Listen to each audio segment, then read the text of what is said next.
যবে থেকে পৃথিবীর সৃষ্টি হয়েছে তবে থেকেই মানুষ ছিল, দিন দিন মানুষ বেড়ে চলেছে বন্ধু। তবে তাদের রোগ বালাই সে সময়ও ছিল, তবে এখনকার তুলনায় অনেক কম। কেননা আগের যুগের মানুষ ভেজাল খাদ্য খেত না, তাদের খাদ্য ছিল নির্ভেজাল, প্রাকৃতিকভাবে হয়ে থাকতো। কিন্তু এখনকার খাদ্য রয়েছে প্রচুর পরিমাণে ভেজাল রয়েছে। ফলমূল কিনতে যাবেন বাজারে, দেখবেন ফরমালিন যুক্ত, শাকসবজি কিনবেন সেখানে সারযুক্ত খাবার, তাহলে আমাদের অসুখ বিসুখ তো হবেই। তো বন্ধু, স্ক্রিনে যে গাছটি দেখছেন, গাছটির নাম আকন্দ গাছ। এই আকন্দ গাছ এমন একটি গাছ, এই গাছটি যদি আপনি সেবন করতে পারেন তাহলে আপনাকে জীবন অবধি বিছানায় পড়তে দেবে না বন্ধু।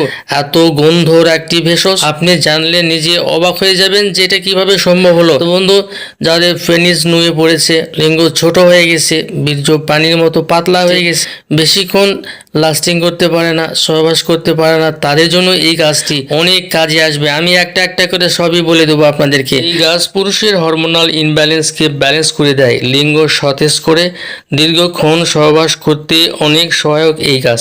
তবে খাবার নিয়মটা আমি জানিয়ে দেবো, অনুরূপভাবে আপনি নিজে নিজে তৈরি করতে পারবেন। এছাড়া এই গাছের বিভিন্ন অংশ, বিশেষ করে পাতা ব্যবহার করে পুরনো বাতের ব্যথা, আঘাতপ্রাপ্ত ব্যথা একবারে স্থায়ীভাবে দূর করা যায়। গ্রামের মানুষরা এটা বেশ ভালো করে চেনে। যাদের পুরনো যৌনব্যাধি রয়েছে, বিভিন্ন ডাক্তার কবিরাজের কাছে গিয়ে ফেল করেছেন, তবু রোগ সারতে পারেন নাই, এবং দ্রুত বীর্যপাত যাদের রয়েছে তাদের জন্য এই গাছটি অনেক কাজে আসবে বন্ধু। এবং তাছাড়া যাদের উত্থানজনিত সমস্যা আছে, মিলনে গিয়েছেন কিন্তু উত্থান হচ্ছে না, শক্ত হচ্ছে না, সে সময় মহাবিপদ। তবে এই গাছটি যদি আপনি সেবন করতে পারেন তাহলে এই মহাবিপদ আপনার মোটেও থাকবে না, একবারে স্থায়ীভাবে সেরে যাবে বন্ধু। তবে এই গাছটির যে অংশ সেবন করতে হবে সেটি হচ্ছে ফুল। আমার হাতে দেখতে পাচ্ছেন, এই ফুলটা আপনাকে কালেকশন করতে হবে। আরেকটি কথা বলে রাখি, এই গাছ দুই প্রকার হয়ে থাকে, শ্বেত আকন্দ এবং রক্ত আকন্দ। রক্ত আকন্দ মোটেও এই কাজ করতে পারে না, শ্বেত আকন্দ এই কাজটি করতে পারে। আমার হাতে দেখতে পাচ্ছেন, এই শ্বেত আকন্দ আপনাকে জোগাড় করতে হবে। তো মনে রাখবেন,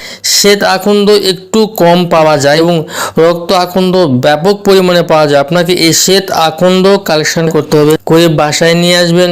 বাসায় নিয়ে আসে 100 গ্রাম ফুল আপনি বেটে নেবেন বন্ধু, একবারে মিহি করে পাটায় বেটে নেবেন।